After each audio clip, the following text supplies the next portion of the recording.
환영합니다. 네, 지금 제 손에는 샤오미 14T 프로가 있습니다. 오늘은 이 기기에서 할 수 있는 몇 가지 조정과 팁을 보여드릴게요. 자, 시작해볼까요? 설정을 열어봅시다. 먼저 알림 및 상태 표시줄로 이동할 거예요. 여기에는 바로 이곳에 표시되는 알림 아이콘의 수와 같은 것들이 있습니다. 기본값은 하나인데 좀 이상하죠? 그래서 이거를 3개로 늘릴 수 있어요. 대부분의 안드로이드 기기에서는 이렇게 하는 게 일반적이에요. 또는 상태 표시줄에서 아예 모두 숨길 수도 있지만 아래로 끌어내리면 여전히 접근할 수 있어요. 그 아래에는 배터리 표시기와 몇 가지 모드가 있어요. 배터리 안에 %가 표시된 배터리 아이콘과 배터리 바깥쪽에 %가 표시된 모드가 있습니다. 그리고 돌아가면 그리고 여기 홈 화면이 있습니다. 이곳에서 홈 화면을 사용자화할 수 있어요. 홈 화면 아래에는 클래식 모드, 서랍 모드, 그리고 라이트 모드 같은 것들이 있습니다.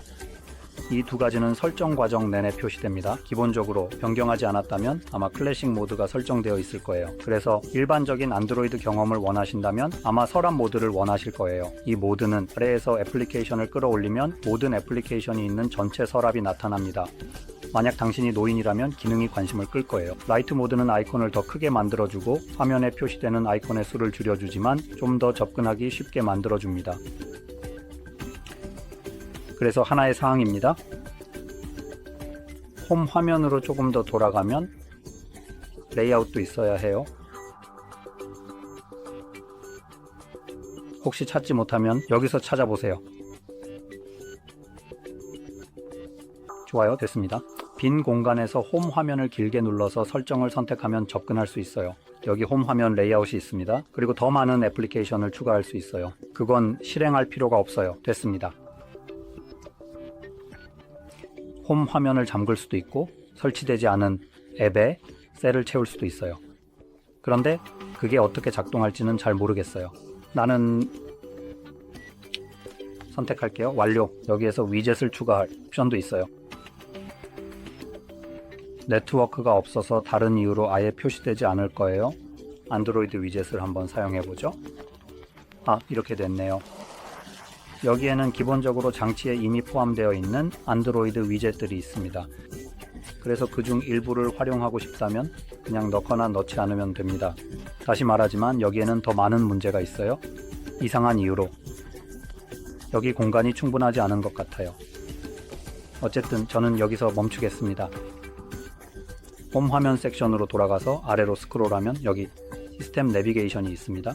그리고 버튼과 제스처가 있습니다. 어떤 이유에서인지 설정 과정에서 이게 전혀 나타나지 않네요. 제스처는 여기 있어요. 저는 이걸 배우지 않을 거예요. 현재 모두가 이미 사용하는 방법을 알고 있다고 확신하거든요.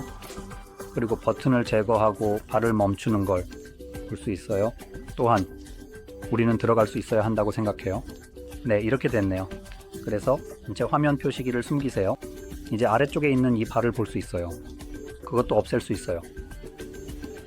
그냥 투명해질 뿐이에요. 다른 건 정말로 바뀌지 않고 그냥 더 깔끔하고 보기 좋게 만들어줄 뿐이에요.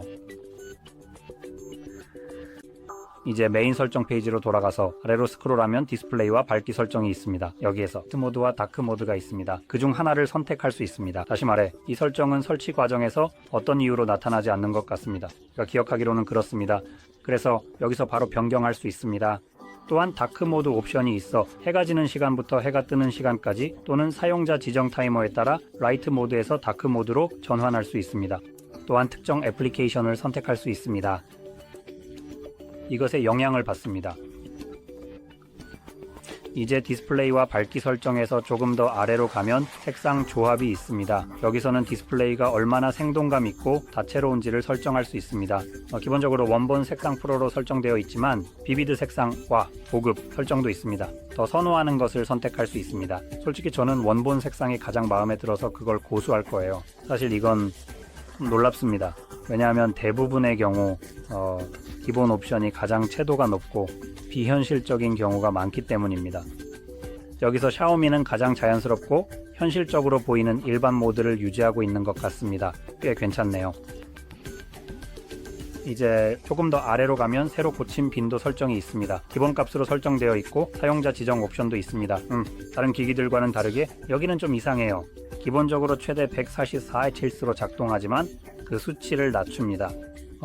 이게 몇 프레임이라고 적혀 있나요? 아니요, 그렇지 않아요. 하지만 제가 추측하기로는 아마 10프레임 정도일 것 같아요.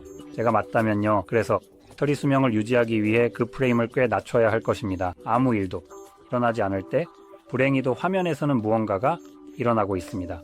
공이 약간 위로 올라가는 것 같아서 공이 지나갈 때마다 그런 느낌이 들어요.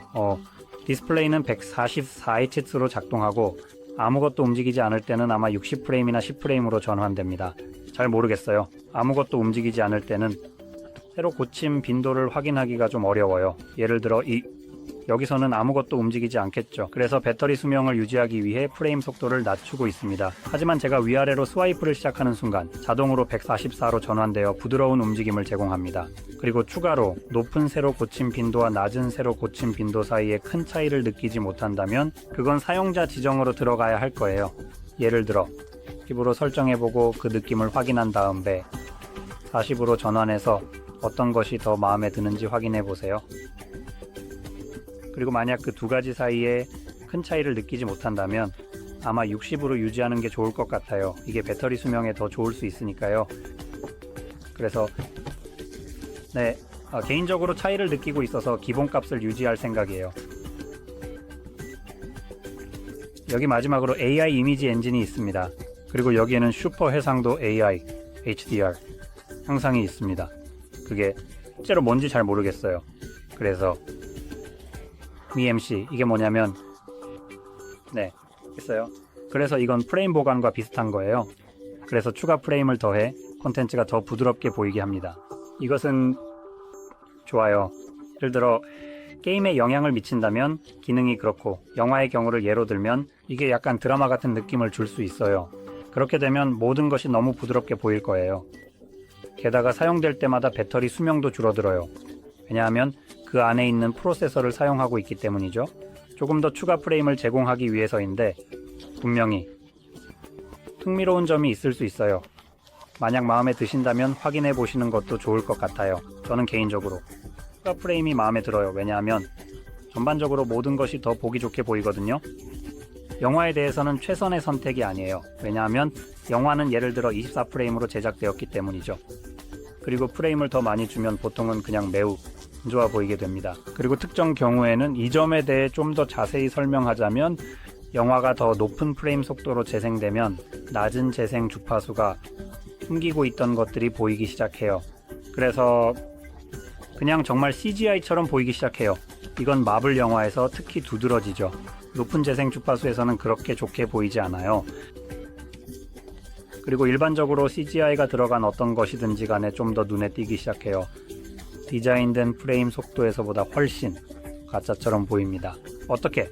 그런지는 모르겠지만 그게 당신의 마음을 속여서 실제보다 훨씬 더 현실적으로 보이게 만들어요. 이 옵션을 사용할 계획이라면 그 점을 말씀드리고 싶었어요. 이제 AI HDR 같은 것에 대해 말씀드리자면 분명히 이걸 사용할 때 배터리 소모가 증가할 거예요. 하지만 항상 사용되는 건 아니에요. 그건 비디오를 가짜 HDR로 만들려고 할 때만 사용될 거예요. 가짜 HDR 원래 고동적 범위에 없던 콘텐츠에 HDR을 적용하려고 하니까요. 이미지의 대비 비율 등을 높여서 이미지를 더 흥미롭게 보이도록 프로세서를 사용할 거예요. 슈퍼 해상도로 넘어가 볼게요. 다시 말하지만 이미지를 좀 더 흥미롭게 보이게 하려고 대비 비율 같은 것들을 높이기 위해 프로세서를 사용할 거예요. 이제 슈퍼 해상도로 넘어가 볼게요.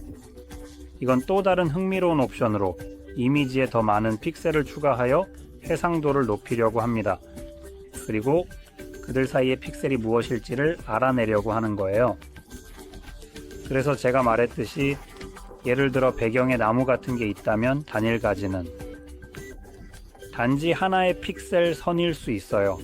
AI는 아마도 더 복잡하고 세밀하게 보이도록 두 개의 넓은 픽셀이나 그 이상으로 만들려고 할 거예요.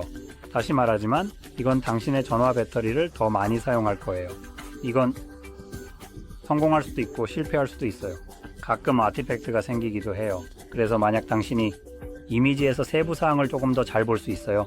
이상한 것들이 보이기 시작할 수도 있어요. 그게 신경 쓰인다면 그걸 끌 수 있어요. 하지만 일반적인 사람에게는 그런 걸 알아차리기 어려울 것 같아요.